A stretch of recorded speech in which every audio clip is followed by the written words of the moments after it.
Hi, Susan. Can you hear me okay? I can. Perfect. And I can hear you. Great. All right. So thank you for being here. And thanks to our attendee list. We appreciate the loyalty. And this show will be recorded and we'll certainly post it and make it out there on YouTube for people. And we've got people joining as we come in. So our guest today, Vince, has got some club responsibility, is Susan Barr from Eastern Pennsylvania. Susan and I have done a little bit of work together, primarily remote, and then it's extremely remote now, of course. Yes. But Susan's got a really interesting story of personal playing and coaching. So I'll tear up a little bit. One of the reasons Susan's a guest is that she is somewhat unique in that she coaches boys in the high school environment and girls. We'll let her tell us about that. Played collegiately, so we'll certainly chat about that. Experience in Olympic development, experience in the U.S. soccer grassroots instructor license. And we were chatting off air. So a mother to 6, 5 of which are at home, and one son is serving our country in the Marine Corps in Quantico right now. So that's a commitment for a family for sure. I'm told that all the kids play soccer, so I'm sure we'll get to that. So Susan, welcome. Thank you for giving up your time. And thank you to our audience for being here. So if you want to tell it a little bit from your side, maybe young girl to woman player, and then the transition into coaching. Yeah, great. Well, thanks, Ian. Thanks for having me. This is really a treat. So I guess, like a lot of people, the soccer journey begins with actually playing. So going way back, I grew up in upstate New York, in Ithaca, New York, and continued to play on college. I went to Cornell University, which is where Ithaca is, and had a phenomenal coaching or playing experience at Cornell University. And after that, moved to the Midwest. I was living in Cincinnati, working at Procter & Gamble, and still continuing to play at a kind of a higher level, amateur level. And also moved to Indiana for a short time. This is before I knew Vince, and then moved back to the East Coast. Started coaching probably in my mid-20s, and just have been coaching all along since then. So almost 30 years. I was coaching and also having children, so I sort of scaled back a little bit when I started to have sons. I have 3 sons that are range in ages from 18 to there's 23, and then I have 3 stepchildren as well in those ages.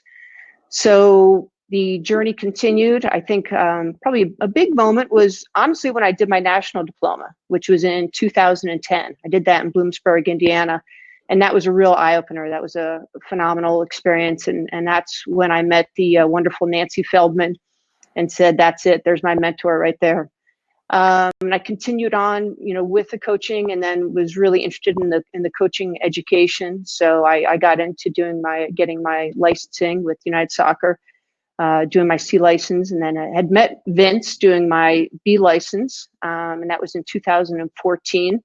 Like a lot of those licenses, they're hard. You finish them and you say never again, and then you look at a friend and say, well, maybe we go one more ring up the ladder. So that took me to getting my A license in 2015, which was again just a phenomenal experience, and started sort of up in the coaching level, working at Penn Fusion Soccer Academy with the girls there, and then also just to add in with I just couldn't get enough of this coaching education. So I went back and got my Premier in 2018, and which was, I think, really came at the right time because I wanted to focus in on team formations, on game formations. So that was really, so you never know, I might just keep going from here. But from a coaching perspective, I dove right into coaching ODP, and I've been with Penn Fusion for 5 years. And in addition to that, it came up last year, an opportunity to coach at Malvern Prep, which is a all-boys Catholic school in our area that 2 of my sons went to. And so I jumped into that last year and really had a great year. And so right now I'm coaching girls U13, U14. I'm also the director of coaching on the girls side at Penn Fusion, and doing some coaching education, which is something I always wanted to get into. So pretty much a jack of all trades, and maybe not a master of any of them. So you came out of Cornell and you went to work for Procter and Gamble, is that correct? Correct. Yeah.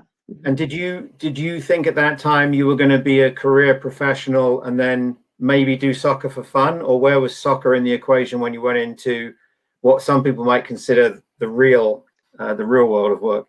Yeah, it's a good question. I think my parents were teachers, so even when I was at Procter and Gamble, it was a little bit on the teaching side. I was actually teaching technology, which is ridiculous because I really did not have technology background, but that's what I was doing, and so I think I was always drawn to it.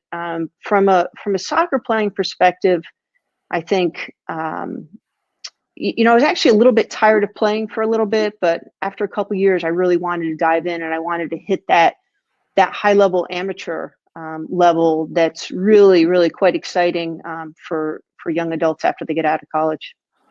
So playing at sort of what would be now a WPSL level, kind of that sort of the level Yeah, below. a little bit under that. It wasn't as high level as that, but just under that. But you still high level competitions and cups that you're playing in. And then in relation to Procter and Gamble beginning to coach and then having 3 children, were you coaching when you started your family, or did you come to coaching after your family? Oh, good question. I continued to coach. In fact, I have this memory of living in Columbus, Indiana, which is about an hour south of Indianapolis. And, kind of trying to figure it out. And I was coaching high school soccer there. And I can remember having my son in a backpack out on the field because you're just trying to figure out how to be a woman and how to coach and be at those hours of day. So wouldn't exactly recommend it, but it was something that allowed me to stay in the game. Okay. Some of the people joining us, there's a regular guest, Andrew, Culpeper Soccer Club in Virginia, Mark in El Paso, Texas. Inevitably, the majority of our, not exclusively, but we get a lot of guys join us. So guys, please share this with your high school girls, college girls, some of the female coaches in your club, because this is the type of messaging, hopefully, that will resonate. So what's interesting, we'll go to the coaching guys a little bit because I'm kind of curious about that. And when I was researching a little bit about your background, I found a nice article online, and it mentioned Kim Wyant at New York University, who is the only, as far as the article said, out of 830 colleges, she is the only example of a woman coaching guy athletes at the NCAA Division III level at New York.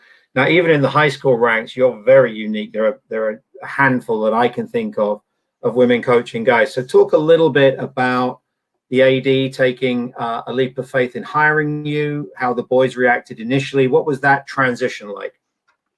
Yeah, I think, as far as it's already happening. And I think from a soccer, it's a global sport, right? And we've come into it later. So I think that quietly it's already happening. You're already seeing there's already women coaching in the NBA as assistant coaches. I mean, Nancy Lieberman started that. I think it's happening internationally in Japan, in France, in Ireland. All have head female coaches there.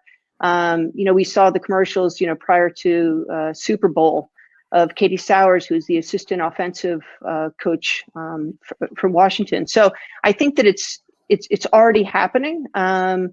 And this really wasn't much of an event. I think that, to be honest, the most important thing that schools want is a really qualified coach, and I'm very qualified for the job. So Malvern Prep is a unique school. It's an all-boys Catholic school, and they are very serious about their athletics. Several of their sports are ranked in the top 5 in the country. Boys lacrosse, wrestling, baseball come to mind, right away.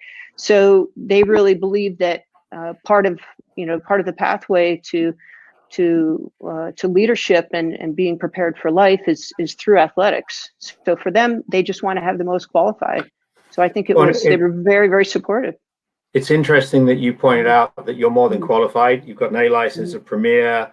You've done a ton of coaching in ODP, and it's kind of refreshing to hear that you were hired in part because of your qualifications and not passed over by a teacher or somebody else that just happened to fit the demographic, the perceived demographic better. So that's strong.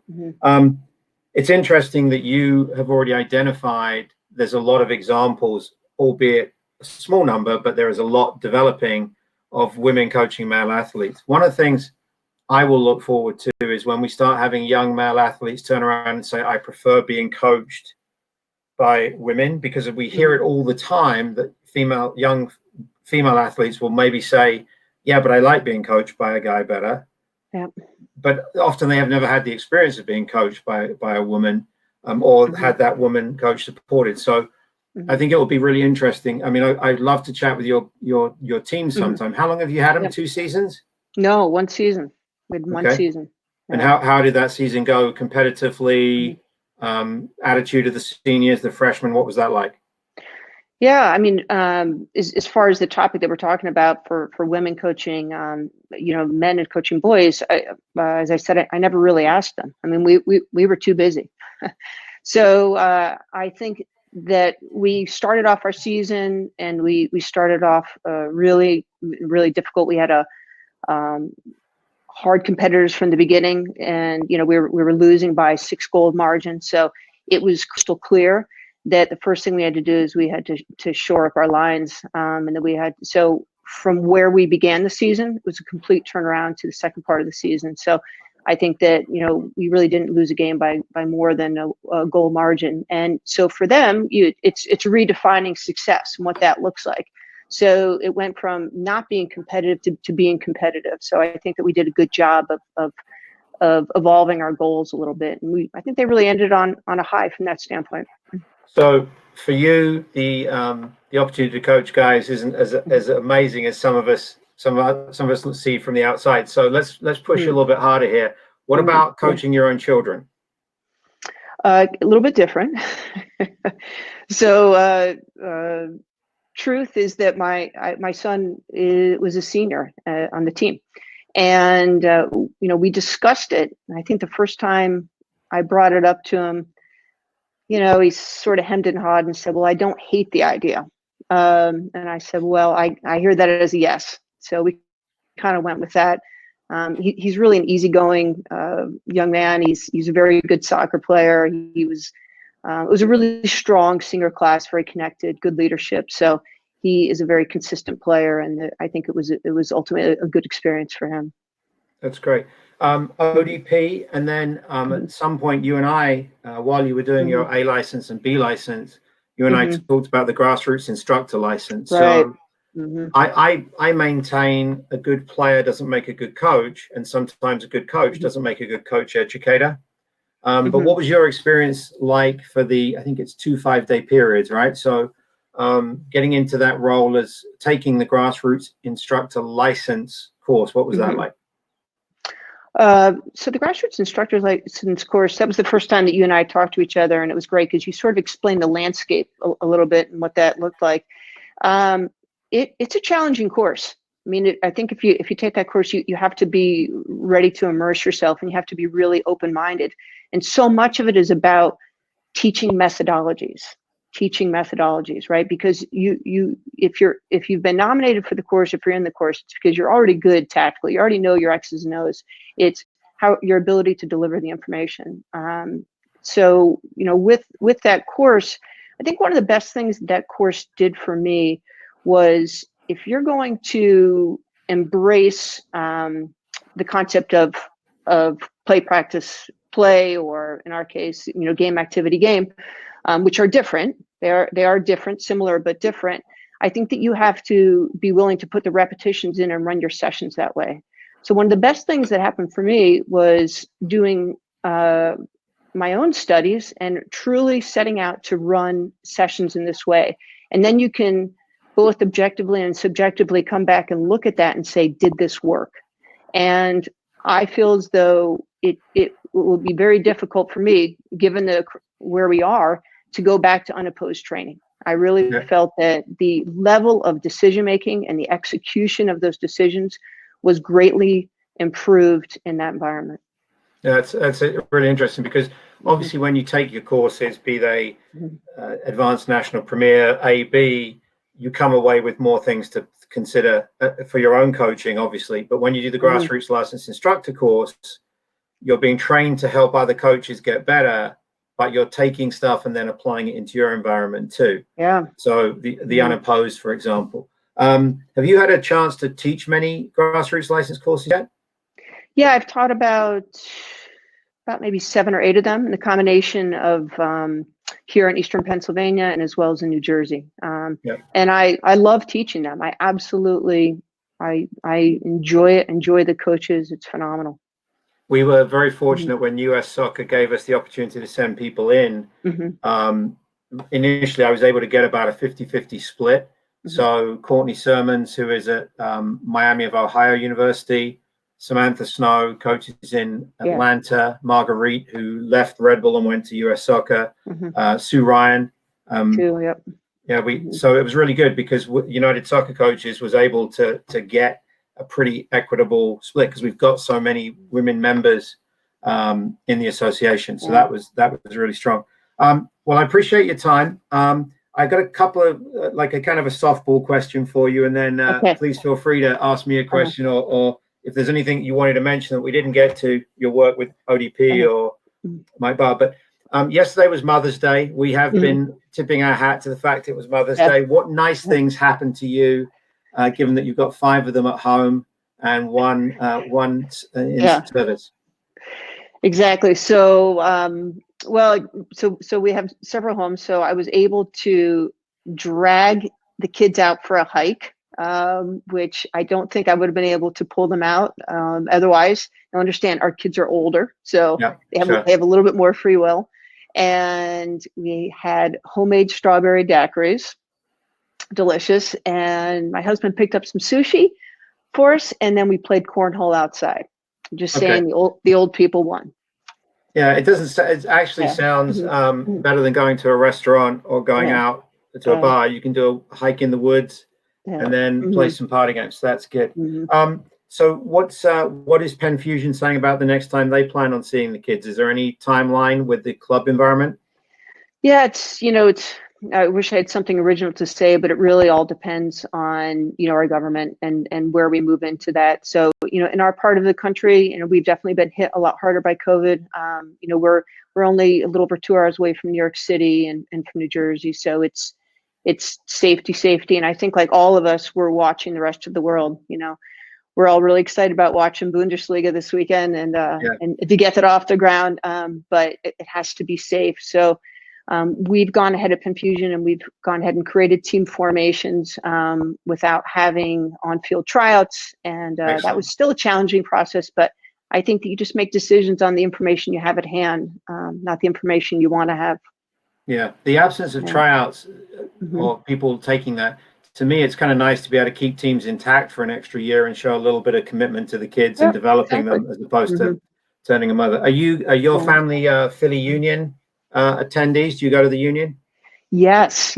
In fact, this was the first year that we didn't have season tickets, so we just felt like you have to support your local team, and it's really been a great experience. It was just so wonderful for our children growing up to have that here. So sure. And then your boys' high school season, when is that come around for you again? Is it this fall? Yeah, so basically, there's the rules. There's rules of when we can engage our players, and June 1st would be that time. So I don't envision us getting out on the field. That seems a little bit early considering where we are in the state. But it's really all open, so we can start right away as soon as they're ready to go. Okay. So somebody at your premiere, and I can't for the life of me remember who it was, but it could be Nancy Feldman, it could have been Paul Marco. They recommended after you took that course that you should come and help us do some coach education with the United Soccer Coaches. And when I reached out to you, I had the Grassroots license instructor thing. And nobody has ever asked me so many questions about taking it, with the possible exception of Nancy Feldman and Sue Ryan. So you're in good company. And I don't mind answering questions. I hope it met your expectations. Was it pretty much as we discussed? It was, and again, two more mentors right there. I mean that's as is Vince. I mean these are such wonderful people that come across your pathways. I thought that it was a great course. Look, I think that we're fortunate enough to be an environment where we can have a high level of coaching education. This doesn't happen anywhere else in the United States. And the way that you get better, the way that you gain confidence in yourself, the way that you get leadership skills is by putting yourself out there and putting yourself in uncomfortable positions.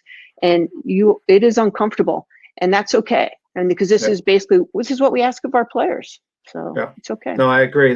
I took the Grassroots licensed instructor course a couple of years before you. And even with the experience I have, much like yourself, it still pushed you a little bit. And there were some younger coaches on the course and some people more experienced than me.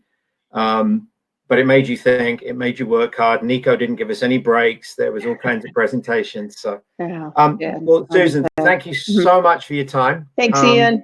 I'm going to be making sure that Nancy and Susan find this, Sue Ryan find this recording, because we chatted them up a little bit. I'd like to thank that we had a good audience, and this will be going up on our website. You'll be able to access it through the match day registration page, and it'll be living in YouTube. So I expect to see at least 6 hits from each of your children, even if you have to pay them to do so. But thank you so much for your time. Thanks, Ian. Stay healthy and well, and I really hope you get to see your high school boys sooner than later. All right. Well, I enjoyed the chat. Thanks, Ian. Okay. Thanks, Susan. Be safe. Bye-bye. All right. Good night. Good night.